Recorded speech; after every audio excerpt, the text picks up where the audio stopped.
शायद यकीन करना मुश्किल है कि लकड़ी की फैक्ट्री में काम करने वाले एक चपरासी ने 1,48,000 करोड़ की कंपनी खड़ी कर दी। लेकिन आज मैं आपको एक ऐसे ही बिजनेस केस स्टडी बताने वाला हूँ। आज की हमारी कहानी के हीरो हैं बलवंत पारेख जी। इन्होंने जिस कंपनी की शुरुआत की, दुनिया आज उसे पिडीलाइट के नाम से जानती है। भले ही आपने पिडीलाइट का नाम न सुना हो, लेकिन उसके सबसे फेमस प्रोडक्ट फेविकॉल का नाम तो जरूर सुना होगा। आज के समय में पिडीलाइट अपने सेगमेंट की मार्केट लीडर है और 70% से ज्यादा का मार्केट शेयर रखती है। कंपनी सालाना 11,000 करोड़ से ज्यादा का बिजनेस करती है। आइए जानते हैं कैसे बलवंत पारेख जी ने इस कंपनी को इतनी ऊंचाइयों तक पहुंचाया।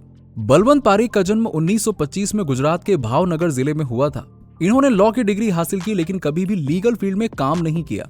सबसे पहले इन्होंने मुंबई में एक प्रिंटिंग प्रेस में काम करना शुरू किया। इसके बाद इन्होंने एक लकड़ी की कंपनी में एज अ चपरासी के रूप में काम करना शुरू किया। फिर वहां पर अपनी पत्नी के साथ गोदाम में रहते थे। यहाँ पर बलवंत जी ने लकड़ी के काम को बहुत ही बारीकी से ऑब्जर्व किया। उन्होंने देखा कि लकड़ियों को चिपकाने के लिए जानवरों की चर्बी से बने गोंद का इस्तेमाल होता है, जो कि बहुत ही बदबू करता है और इसे गर्म करके उपयोग करने में काफी समय भी लगता है। इसके अलावा ये कुछ लोगों की धार्मिक आस्था को भी ठेस पहुंचाता है। बस यहीं से बलवंत जी को अपना आइडिया मिला। उन्होंने कुछ रिसर्च करके ये पता लगाया कि सिंथेटिक पिगमेंट से एक गोंद कैसे तैयार किया जाए। ये चर्बी वाले गोंद से जो 10 गुना ज्यादा मजबूत था और साथ ही साथ इसे गर्म करने का भी कोई झंझट नहीं था। इसके अलावा ये बहुत ही आसानी से फैलता और काफी समय भी बचाता था।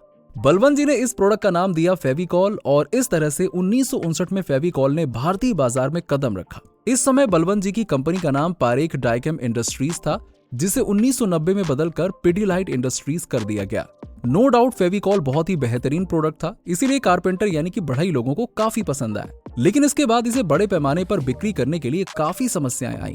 बलवंत जी ने डिस्ट्रीब्यूशन के लिए होलसेलर, डिस्ट्रीब्यूटर, दुकानदार और ग्राहक वाले डिस्ट्रीब्यूशन चेन को खत्म कर दिया। उन्होंने सीधे कारपेंटर को अपना प्रोडक्ट बेचना शुरू किया, क्योंकि उन्हें एक बात बहुत अच्छे से पता थी कि ग्राहक को सिर्फ फर्नीचर से मतलब होता है, उसे इस बात से मतलब नहीं होता है कि उसके फर्नीचर में किस तरह की कंपनी का गोंद इस्तेमाल किया गया है। इस तरह से ना सिर्फ उन्होंने फेविकॉल का प्रॉफिट मार्जिन बढ़ाया, बल्कि कारपेंटर्स के बीच में अपने अच्छे रिश्ते भी बनाए। इसके अलावा उन्होंने कारपेंटर्स के साथ मिलकर कुछ क्लब्स भी बनाए, जहां ना सिर्फ वो उन्हें नई टेक्नोलॉजी के बारे में बताते, बल्कि उनसे फीडबैक भी लेते, जिससे उन्हें अपने प्रोडक्ट को बेहतर बनाने में काफी मदद मिलती।